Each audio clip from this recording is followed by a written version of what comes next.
بسم الله الرحمن الرحيم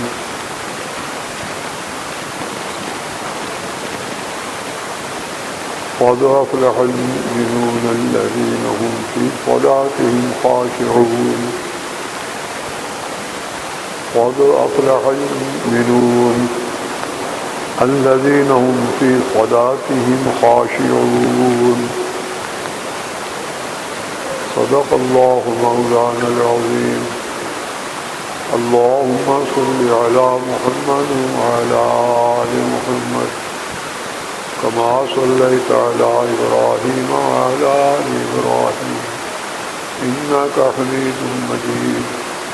اللهم بارك على محمد وعلى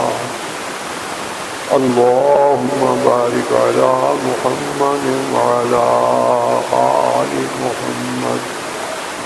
كما باركت على إبراهيم وعلى آل إبراهيم إنك حميد مجيد. إنك حميد مجيد. إنك حميد مجيد.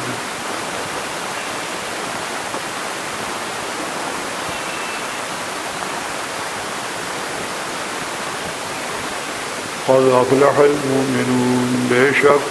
تحقیق خلاصی پا گئے، اللہ تعالیٰ کے عذاب سے نجات پا گئے اور کامیاب ہو گئے وہ ایمان والے جو اپنی نمازوں میں پورا دھیان دیتے ہیں اور نہایت عز و نیاز کے ساتھ ادا کرتے ہیں۔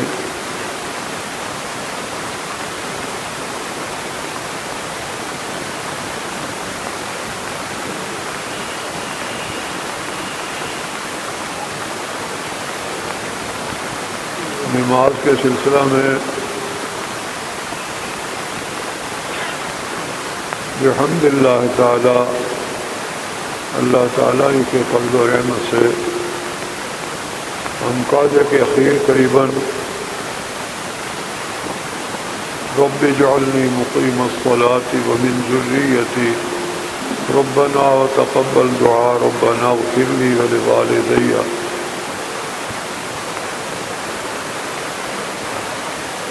گزشتہ سے پیوستہ جمعہ میں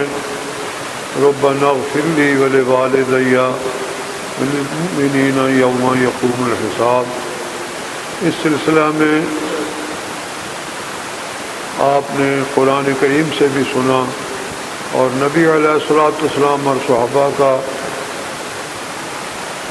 عملی نمونہ سیرت طیبہ اور ارشاد گرامی وہ بھی آپ نے سنا۔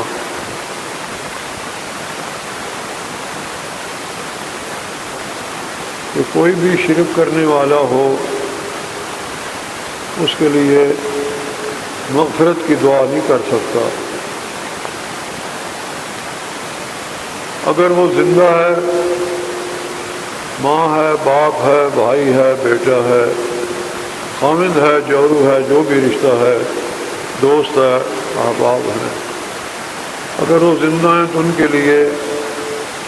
مغفرت کی دعا، سلامتی کی دعا ہدایت کی نیت سے کر سکتا ہے۔ نیت ہو کہ یا اللہ ان کو اس کفر و شرک کی لعنت سے بچا اور معافی دے ان کو، اور ان کو سلامتی کے راستے پر، توحید کے راستے پر، دین و ایمان کے راستے پر ڈال اور نور ہدایت ان کو عطا فرما۔ اس نیت سے زندگی میں تو ان کے لیے دعا کر سکتا ہے، لیکن وہ مر جائیں اسی شرک کے عقیدے کے ساتھ یا شرک کے عمل کے ساتھ، جیسے آج کل عام وبا پھیلی ہوئی ہے، تو ان کے لیے اللہ تعالیٰ کے قرآن نے منع کر دیا، نبی پاک نے منع فرما دیا، بلکہ نبی علیہ الصلوۃ والسلام نے تو ارشاد فرمایا میں نے اپنے اللہ تعالیٰ سے اپنے بعض رشتہ داروں کے لیے مغفرت کی دعا چاہی، اجازت مانگی، نہیں اجازت ملی، اور اللہ تعالیٰ نے اصولی طور پر حکم نازل فرما دیا کہ ما کان للنبی والذین آمنوا ان یستغفروا للمشرکین ولو كانوا اولی قربى لهم من بعد ما تبین لهم انهم اصحاب الجحیم۔ فرمایا نہ نبی کو اجازت ہے اور نہ نبی پر ایمان لانے والوں کو اجازت ہے، کسی مسلمان کو اجازت نہیں کہ وہ بخشش کی دعا کرے کسی شرک کرنے والے کے لیے، چاہے وہ اولی قربا لہم قریب سے قریبی رشتہ کیوں نہ ہو، ماں باپ کیوں نہ ہو، بیٹے اور بھائی کیوں نہ ہو، خامند اور بیوی کیوں نہ ہو، وہ ان کے لیے مغفرت کی بخشش کی دعا نہیں کر سکتا۔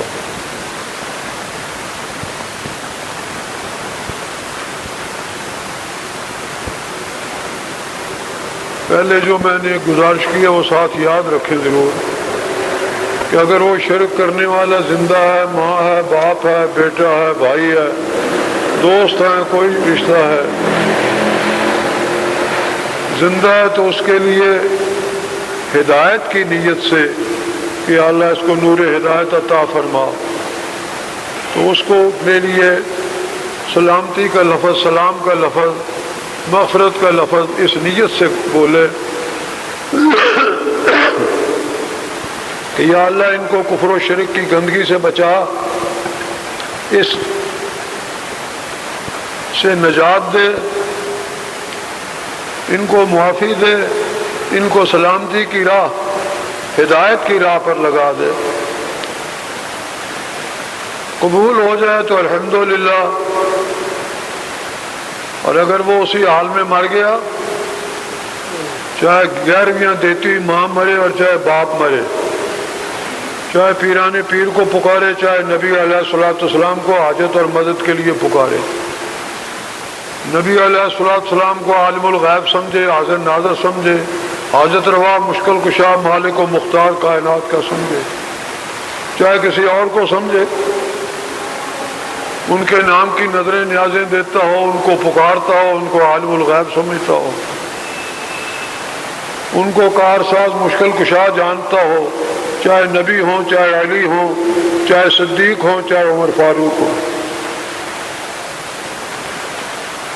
قرآن نے سیدھا اسے کافر اور مشرک کہا ہے، قرآن کسی کا لحاظ نہیں کرتا۔ قرآن کریم نے یہ کرتوت کرنے والے پیغمبر کے بڑے سے بڑے رشتہ دار ان کو سیدھا مشرک کہہ دیا۔ تو بہرحال زندگی میں تو دعا کر سکتا ہے ہدایت کی نیت سے، سلامتی کی راہ ان کو دکھا، صحیح ایمان کی راہ، توحید کی راہ، یا اللہ اس پر چلا ان کو، مر جائیں اسی حال میں وہ، تو قطعاً ان کے لیے مغفرت کی دعا کی نہ نبی کو اجازت، نہ کسی مسلمان کو اجازت۔ اگر کسی مسلمان کے اندر اسلام کی اور ایمان کی رتی ہے تو اس نے لازمی طور پر قرآن کے، اللہ کے حکم کو، نبی کے حکم کو ماننا ہی ماننا ہے۔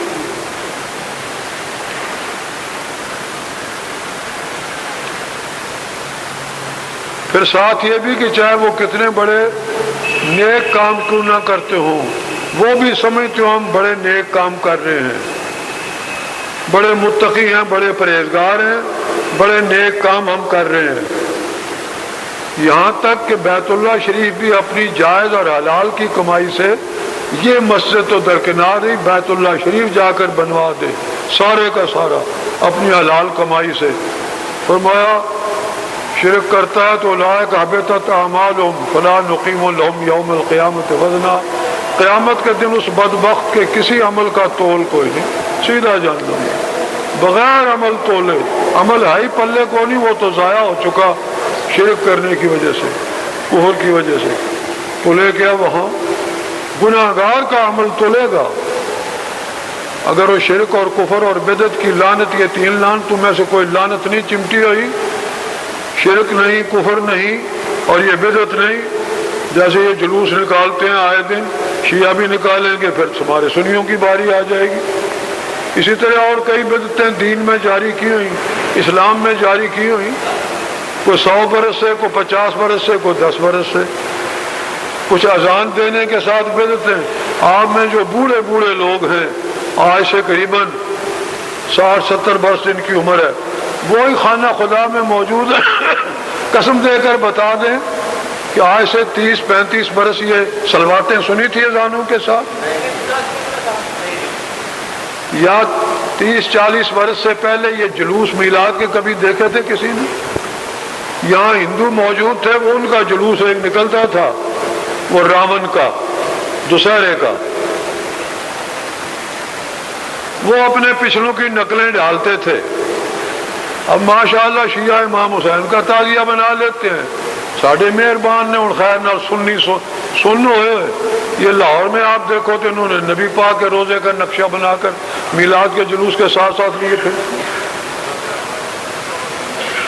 اس لیے نبی علیہ الصلوۃ والسلام نے تو اللہ تعالیٰ کے حکم کے مطابق کسی کا لحاظ نہیں کیا، فرمایا ایمان والو میرے طریقے پر اور خلفائے راشدین ابو بکر صدیق، عمر فاروق، حضرت عثمان جامع القرآن اور حضرت علی مرتضیٰ رضوان اللہ علیہ مجمعین، میرے اور میرے خلفائے راشدین اور صحابہ کے طریقے پر قائم رہنا۔ فرمایا جو یہود و نصارہ کے طریقے ہیں کہ اپنے نبیوں کا وہ برتھ ڈے مناتے ہیں، پیدائش کا دن،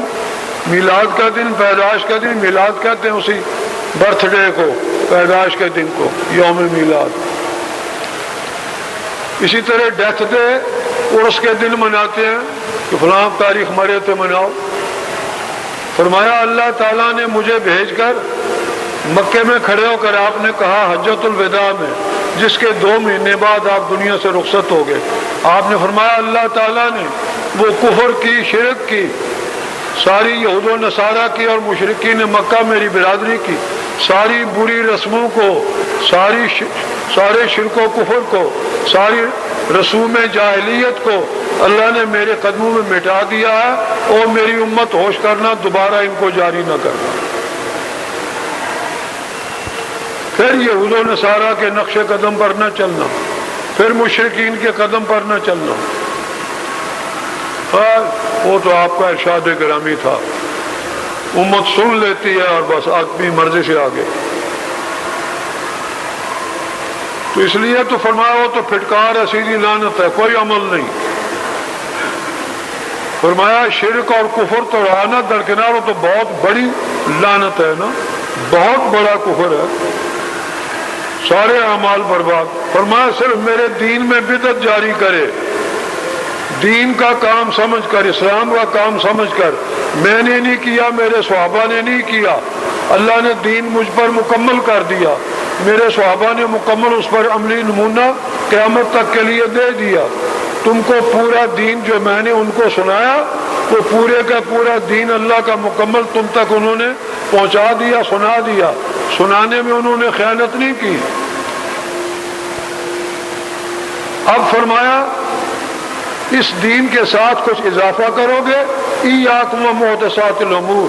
فرمایا بچانا اپنے آپ کو میرے ماننے والوں، میرا کلمہ پڑھنے والوں، مجھ پر ایمان لانے والوں، مجھ کو اللہ کا رسول برحق ماننے والوں، ہوش کرنا، ہوش کرنا، ایاکم و محدثات الامور۔ کفر شرک تو بڑی لعنت ہے درکنار، یہ بدعت میرے دین کے اندر نئی بات دین کے طور ثواب کے طور جاری کرنی، فرمایا اس سے بھی اپنے آپ کو بچائیو، ایاکم و محدثات الامور۔ دین میں نئے نئے کام شروع ہوں، نئے نئے دین کے مسئلے گھڑیں، نئے نئے دین کی باتیں عشق و محبت کے نام سے، عزت اور آبرو احترام کے نام سے کہ جی ہم عزت کرتے ہیں، ہم عشق و محبت سے صلواتیں پڑھتے ہیں۔ فرمایا ان پر بھی خدا کی لعنت، جو ان کی تعظیم کرے ان پر بھی خدا کی لعنت۔ جو کسی بدعتی کی تعظیم بھی کرے، من وقر صاحب بدعت، مشرک کافر تو چھوڑیے، صرف اس کی تعظیم کرے، اس کو امامت سپرد کرے کسی مسجد کی، یا اس کو امام بنائے پیچھے نمازیں پڑھے، یا کچھ اور تعظیم دے اس کو، کوئی دین کی، اسلام کی اور عزت آبرو کی کوئی اسے تعظیم دے، فقط آنا علی حدم الاسلام، وہ تو اسلام کو ڈھا رہا ہے، بدعتی مولوی یا پیر یا مرید یا مقتدی یا صدر یا وزیر یا جو کرتوت کر رہے ہیں، وہ تو اسلام کو ڈھا رہے ہیں۔ اس بدبخت نے بھی